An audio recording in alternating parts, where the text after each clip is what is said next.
প্রিয় দিনী ভাই ও বোন, ফজরের 2 রাকাত সুন্নাত পড়ে ফরজ নামাজ পড়ার আগে এই শ্রেষ্ঠ দোয়াটি শুধুমাত্র 7 বার মন থেকে পাঠ করুন। আল্লাহ তাআলা আপনার জীবনের অভাব অনটন দূর করে দিবেন। আল্লাহ তাআলা আপনার দোয়া প্রয়োজন যা কিছু আল্লাহর কাছে দোয়ার মাধ্যমে চাইবেন, প্রত্যেকটা চাওয়া আল্লাহ তাআলা পূরণ করবেন। মৃত্যু পর্যন্ত আল্লাহ রাব্বুল আলামিন দুনিয়াতে আপনাকে সুখে শান্তিতে রাখবেন। কবরটা হবে জান্নাতের বাগান। হাসরের ময়দানে আল্লাহ রাব্বুল আলামিন আপনাকে ক্ষমা করে আল্লাহ তাআলা জান্নাতের সার্টিফিকেট আপনাকে দিয়ে দিবেন। ফজরের নামাজ পড়ার পরে 2 রাকাত ফজরের 2 রাকাত সুন্নত পড়ার পর ফরজের আগে শুধুমাত্র 7 বার যদি দোয়াটি যদি পড়তে পারেন, আল্লাহ তাআলা আপনার সম্মান মর্যাদা বাড়ায়া দিবেন। ও মা বোনেরা, আপনারা যদি আমলটি করেন, আপনার বাবা, ভাই, স্বামী, সন্তান, পরিবারে যারা আয় রুজি করে আল্লাহ আয় রুজিতে বরকত দিবেন। পরিবারের টাকা পয়সা ধন দৌলত এত পরিমাণে আল্লাহ রাব্বুল আলামিন দিবেন। আল্লাহ তাআলা ধন দৌলত দিয়ে ধনী বানিয়ে দিবেন। আল্লাহ রাব্বুল আলামিন কোরআনুল কারীমের মধ্যে বলেন, وَإِذَا سَأَلَكَ عِبَادِي عَنِّي فَإِنِّي قَرِيبٌ أُجِيبُ دَعْوَةَ الدَّاعِ إِذَا دَعَانِ। আল্লাহ পাক বলেন, মুহাম্মদ সাল্লাল্লাহু আলাইহি ওয়াসাল্লাম, আমার বান্দারা যদি আপনাকে জিজ্ঞেস করে, আমি আল্লাহ সম্পর্কে যদি প্রশ্ন করে, আপনি বলে দেন ইন্নী করিব, আমি আল্লাহ অতি নিকটে আছি। আমি আল্লাহর কাছে যা চাইবে আমি আল্লাহ পাক তাই দিব। এই আমলটি এত দামি আমল, শ্রেষ্ঠ আমল, যে দোয়া করবেন আল্লাহ কবুল করে নেবেন। স্বামীর জন্য দোয়া করবেন, স্বামী বাধ্য হয়ে যাবে, স্বামী কথা শুনবে, পরিবারের খরচ, পরিবারের যা কিছু প্রয়োজন স্বামী পূরণ করার চেষ্টা করবে। সন্তান বাধ্য হবে, অবাধ্য সন্তান বাধ্য হয়ে যাবে। সন্তান পড়াশোনা করে না, সন্তান পড়াশোনায় মনোযোগী হবে। শুধু তাই নয়, আল্লাহ রাব্বুল আলামিন মনের আশাগুলো পূরণ করবেন। মামলা মোকদ্দমা বিভিন্ন ঝামেলা বিপদের মধ্যে আছেন, আল্লাহ তাআলা বিপদ দূর করে দিবেন। আল্লাহ রাব্বুল আলামিন আপনার উপর রহমত নাজিল করবেন। যাদের ছেলে মেয়েদের বিয়ে হয় না, ছেলে মেয়েদের আল্লাহ তাআলা ভালো বিবাহের ব্যবস্থা করে দিবেন। যাদের সন্তান হয় না, আল্লাহ রাব্বুল আলামিনের কাছে আমলটি করে সন্তান চাইবেন। আল্লাহ রাব্বুল আলামিন সন্তান দিয়ে কলিজা ঠান্ডা করে দিবেন। এই আমলটি করে আপনি আল্লাহর কাছে যা বলবেন প্রত্যেকটা দোয়া আল্লাহ পাক কবুল করবেন। আল্লাহ পাক কোরআনে বলছেন, ওয়ালাউ আন্না আহলাল কুরা আমানু ওয়াত্তাকাউ লাফাতাহনা আলাইহিম বারাকাতিম মিনাস সামাই ওয়াল আরদ।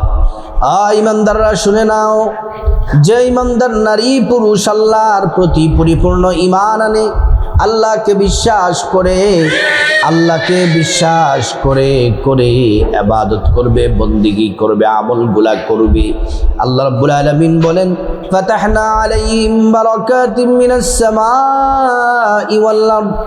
আসমান এবং জমিনে যত বরকতের দরজা আছে সবগুলা বরকতের দরজা আল্লাহ রাব্বুল আলামিন খুলে দিবেন।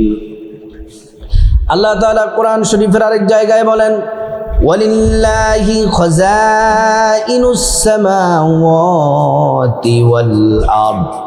আসমান এবং জমিনের যত রিজিকের ধনভাণ্ডার আছে সব ধনভাণ্ডারের চাবি আল্লাহর কাছে। আল্লাহ যাকে চান তাকে রিজিক দিয়ে আল্লাহ তাআলা ধনী বানায়া দেন। এজন্য আমলটি বড় দামি।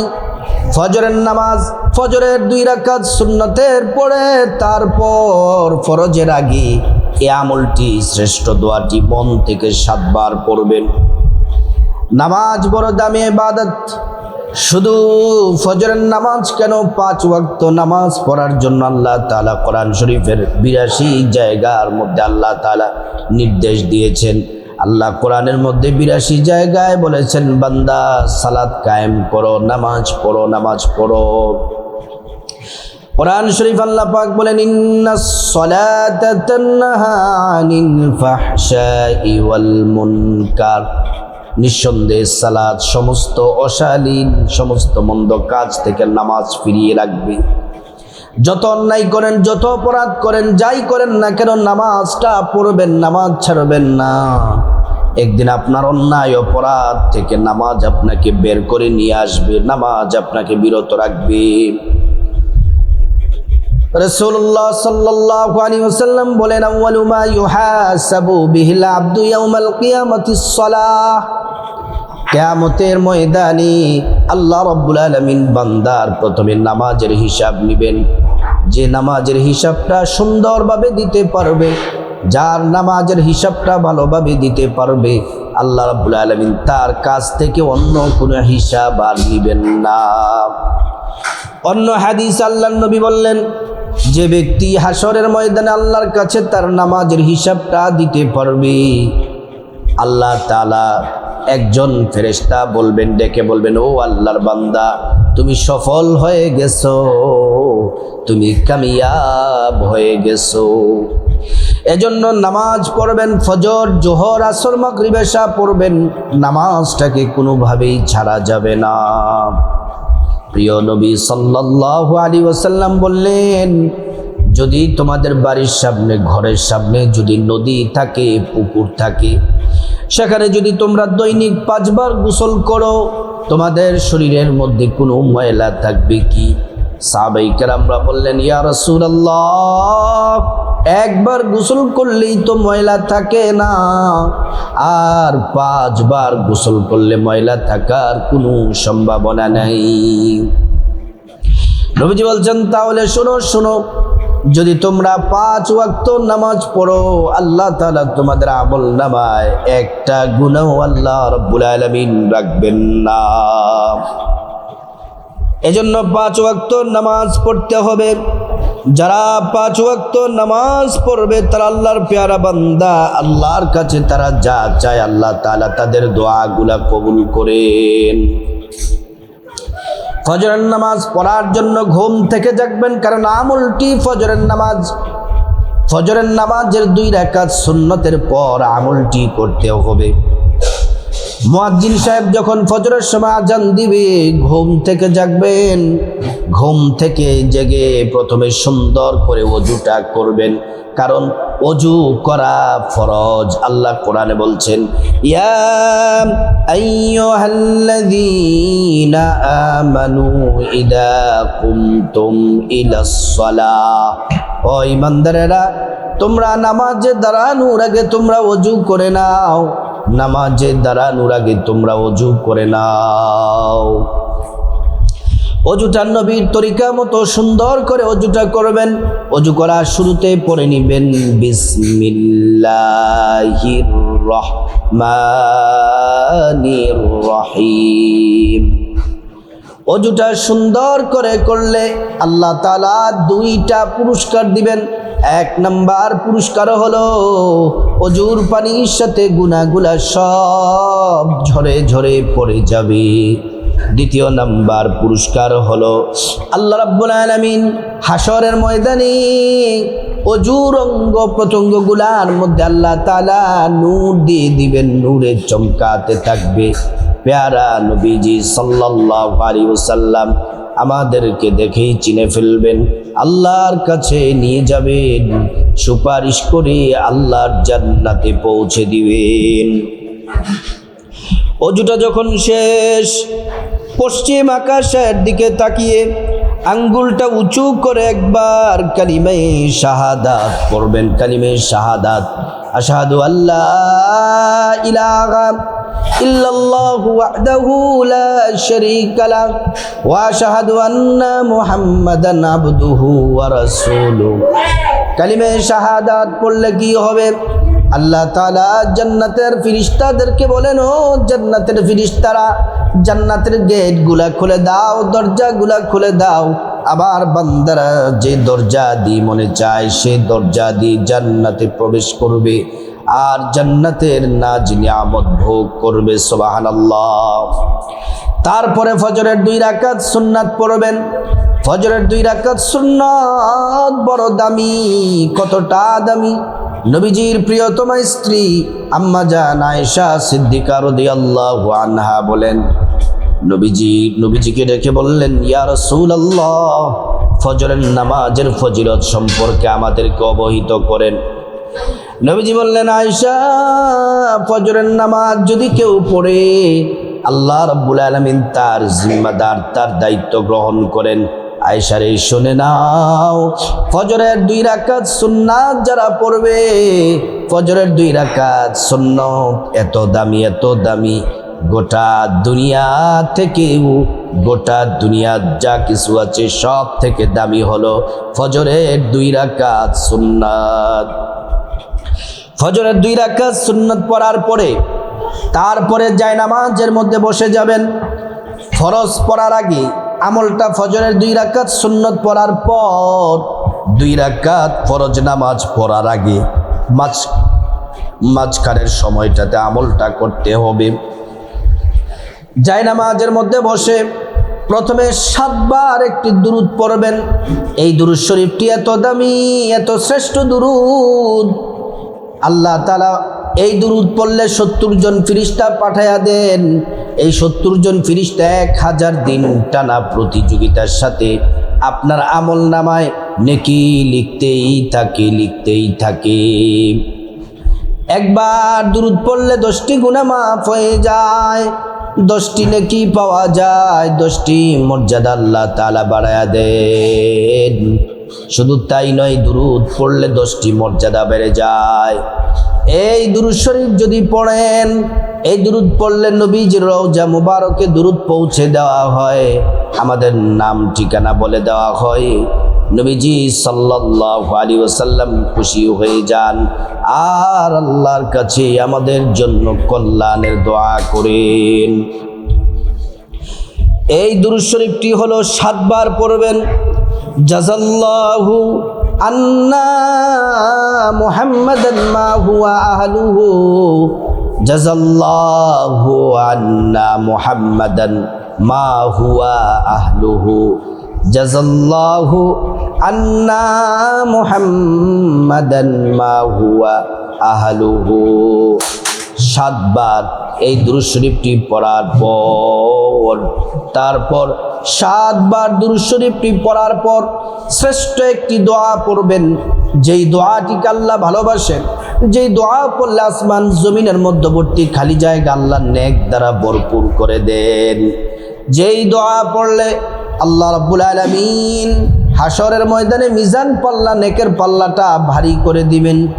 যেই দোয়াটা পড়লে জান্নাতে আল্লাহ তাআলা শত শত ফল গাছ আপনার জন্য বরাদ্দ করে দিবেন। এই তাসবিহটি পড়বেন, এই দোয়াটি পড়বেন 7 বার মন থেকে। 2 নাম্বার, সুবহানাল্লাহি ওয়ালহামদুলিল্লাহি ওয়ালা ইলাহা ইল্লাল্লাহু আল্লাহু আকবার, সুবহানাল্লাহি ওয়ালহামদুলিল্লাহি ওয়ালা ইলাহা ইল্লাল্লাহু আল্লাহু আকবার, সুবহানাল্লাহি ওয়ালহামদুলিল্লাহি ওয়ালা ইলাহা ইল্লাল্লাহু আল্লাহু আকবার। এটা পড়বেন 7 বার। 3 নাম্বার, যেই শ্রেষ্ঠ দোয়াটি পড়বেন, শ্রেষ্ঠ দোয়াটিও 7 বার পড়বেন। যদি এই 3 নাম্বার দোয়াটি যদি পড়তে পারেন, নবীজি হাদিসের মধ্যে বলেছেন আল্লাহ তাআলা সকল পেরেশানি আল্লাহ তাআলা দূর করে দিবেন, গায়ব থেকে রিজিক পাঠাবেন, আল্লাহ তাআলা 5টি পুরস্কার দিবেন, 1 জীবনের গুনাহ মাফ করে দিবেন, কোরআনে সেটা আছে। 2 নাম্বার, আল্লাহ তাআলা রিজিক দিয়ে ধনী বানায় দিবেন। 3 নাম্বার, নেক সন্তান দান করবেন। 4 নাম্বার, আল্লাহ তাআলা জান্নাতে প্রবেশ করাবেন। 5 নাম্বার, জান্নাতের নহর থেকে শরবত পান করাবেন। 3 নাম্বার শ্রেষ্ঠ দোয়াটি হলো, 3 নাম্বার শ্রেষ্ঠ দোয়াটি বলছি, খুব মনোযোগ দিয়ে দোয়াটি মন থেকে 7 বার পাঠ করবেন। 3 নাম্বার শ্রেষ্ঠ দোয়াটি সুবহানাল্লাহি ওয়া বিহামদিহি সুবহানাল্লাহিল আযীম ওয়া বিহামদিহি আস্তাগফিরুল্লাহ। আবারও বলছি সুবহানাল্লাহি ওয়া বিহামদিহি সুবহানাল্লাহিল আযীম ওয়া বিহামদিহি আস্তাগফিরুল্লাহ। আবারও বলছি সুবহানাল্লাহি ওয়া বিহামদিহি সুবহানাল্লাহিল আযীম ওয়া বিহামদিহি আস্তাগফিরুল্লাহ। এই 3টি দোয়া পড়ার পরে আবারও 7 বার দুরূদ শরীফটি পড়বেন। জাযাল্লাহু আন্না মুহাম্মাদান মা হুয়া আহলুহু জাযাল্লাহু আন্না মুহাম্মাদান মা হুয়া আহলুহু। দোয়াটি 7 বার পড়ার পরে আল্লাহুম্মা আমিন বলে মুনাজাত দিবেন। মুনাজাতের শুরুতে আল্লাহ পাকের আল্লাহ রাব্বুল আলামিনের একটি নাম 3 বার পড়বেন, খাস নাম। নবীজি কসম করে বলেছেন আল্লাহ তাআলা এই নাম পড়লে দোয়া কবুল করেন, একটা দোয়াও আল্লাহ পাক ফিরিয়ে দেন না। দোয়াটি হলো ইয়া যাল জালালি ওয়াল ইকরাম, ইয়া যাল জালালি ওয়াল ইকরাম, ইয়া যাল জালালি ওয়াল ইকরাম। তারপর আল্লাহর কাছে আপনার জীবনের গুনাহ মাফ চাইবেন। মা বাবা ভাই বোন স্ত্রী ছেলে মেয়ে আপনজন আত্মীয় স্বজন সবার জন্য দোয়া করবেন। আল্লাহ তাআলা সবার গুনাহগুলা মাফ করে দিবেন। তারপর আল্লাহর কাছে বিপদ থেকে মুক্তি চাইবেন, ঋণ থেকে মুক্তি চাইবেন, অভাব অনটন থেকে মুক্তি চাইবেন, জাহান্নাম থেকে মুক্তি চাইবেন, আযাব গজব থেকে মুক্তি চাইবেন, অ্যাক্সিডেন্ট দুর্ঘটনা থেকে মুক্তি চাইবেন। আল্লাহ রাব্বুল আলামিন প্রত্যেকটা বিপদ থেকে আল্লাহ তাআলা হেফাজত করবেন। তারপর রব্বুল আলামিনের কাছে আপনার যা কিছু প্রয়োজন, টাকা পয়সা ধন দৌলত রিজিক খাবার দাবার নেক হায়াত নেক সন্তান নেক পরিবার পরকালের জান্নাত সুস্থতা সব চাইবেন। আল্লাহ তাআলা আপনার দোয়া কবুল করবেন। তারপর আল্লাহর কাছে আপনার মা বাবা আত্মীয় স্বজন যারা কবরবাসী তাদের জন্য দোয়া করবেন। আল্লাহ পাক তাদেরকে ক্ষমা করে জান্নাতবাসী করে দিবেন। আল্লাহ রাব্বুল আলামিন আমাদের সবাইকে এই শ্রেষ্ঠ আমলটি করার আল্লাহ তাআলা তৌফিক দান করুন।